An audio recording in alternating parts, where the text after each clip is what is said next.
website right now and download my free course on alternate picking mastery. It contains 5 essential exercises that will take you to alternate picking mastery faster than you can imagine. And then I've included my method of how to lay out a practice plan in just 1 to 2 minutes that will absolutely boost your results like nothing you ever tried before. So go download it right now. It's free.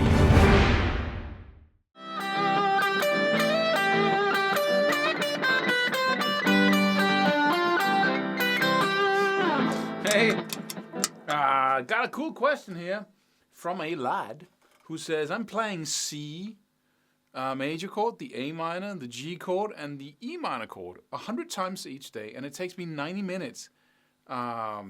Is this the right way of practicing? And I'm sure he asked because of my ranting and raving about having focus and taking something very small and then overwhelming it with focus and practice time. So you bring it from good, you don't stop at good, which most people do, and you bring it all the way to mastery, right? Just one little thing, and that is the whole difference. That makes the difference in your skill development. So is this the right way? 90 minutes, 100 times, 4 chords, right? What if you only played 1 chord? You know, this is a radical thought, but it so works, but it's so out of the way we normally think. But so please listen here, or follow me.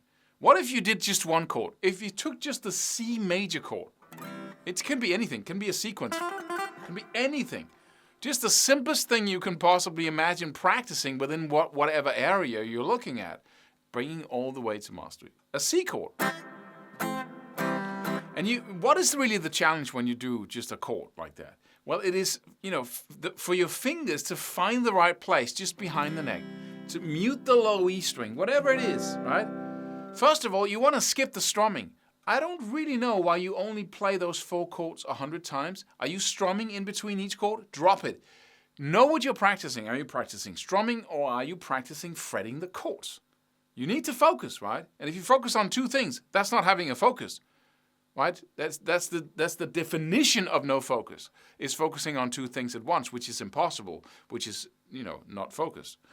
But so you have 1 chord, focus, and you remove your fingers, put them back on the fretboard, strum the chord only once, just to check if you're doing it right, and if you're not doing it right, you adjust.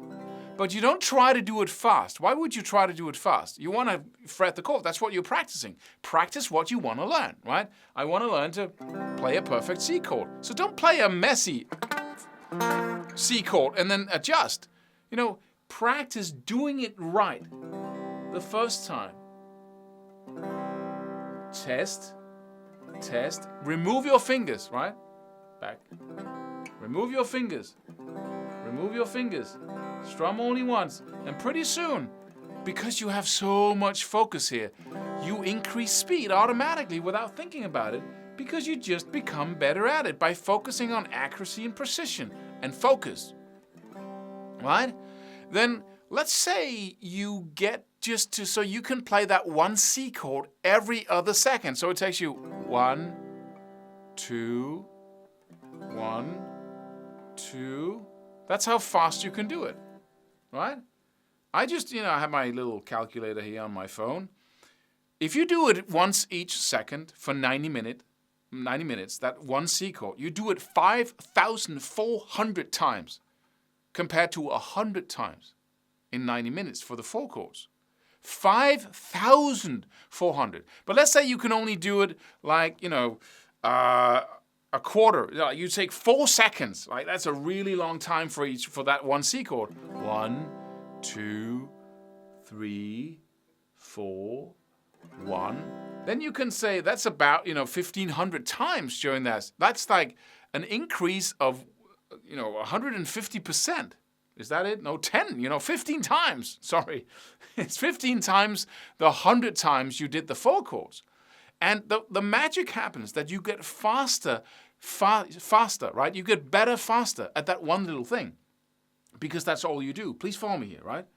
So you get faster, much faster than you would at the 4 chords. And the faster you get, the more times you can practice it, the more times you can repeat on and off per second or per minute. So, and the more times you do that, the faster you get better because you can practice more in less time, right? You get in more repetitions in less time. So it's an exponential growth curve. And that's the magic of rapid progress.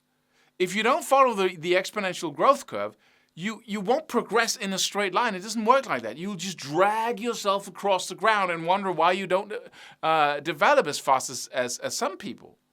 So how do you get into that exponential growth where 2 becomes 4, becomes 8, 16, 32, and so on, like until you explode? How do you do that? By doing just that.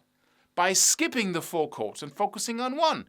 And when I say focus, I mean focus on as small as entity as you possibly can, right? That's it. That's focus. As small as you can. And then beat the heck out of it, right? Just disintegrate it. Destroy it. Feel huge compared to the challenge. Instead of, I'm struggling, man, with the chords and I'm trying to play Knocking on Heaven's Door. Why are you struggling? Pick an opponent small enough to absolutely beat it to the ground.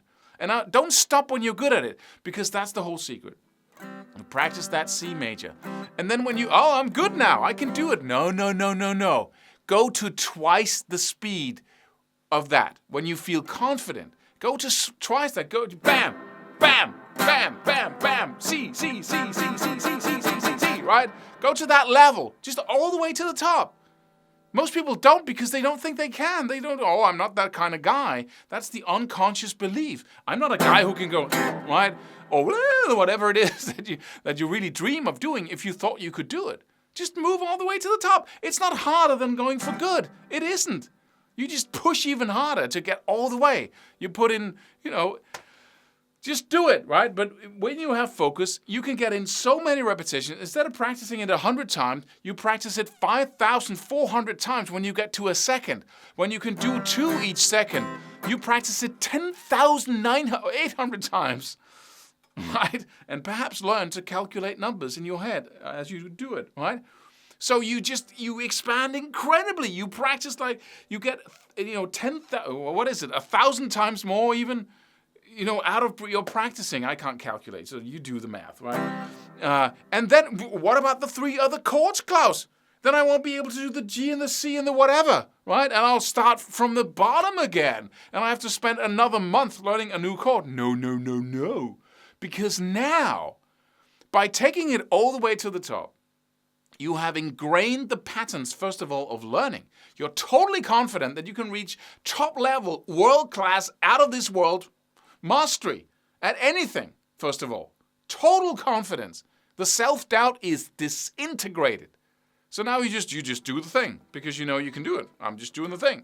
Moving all the way to the top, just creating magic like it was an everyday experience, right? That's the first thing. And secondly, because you have that C major at the top level, your fingers are just ready, just hungry to go for something else. But you have a foundation to work from. So the next chord is going to take you half that time, but you still do only 1 chord, right? Go for the next chord, the A minor. Bam, bam, bam, bam, bam. You might want to have a chord that looks a little bit like the C, because then it takes you even less time. If you do an A minor, that's just moving the 3rd finger from the 3rd fret to the 2nd fret on the G string. It really looks like the C major a lot because they've got 2 fingers in common. So you do the A minor, takes you like 1/10 of the time you did the C major, and now you push it all the way up to mastery. Bam, bam, bam, bam, bam, right? You go back and forth between the A minor and the C. Bam, bam, bam.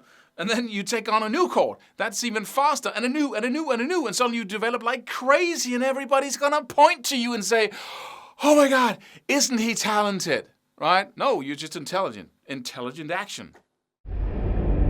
Subscribe for more free videos. Do it. Do it now.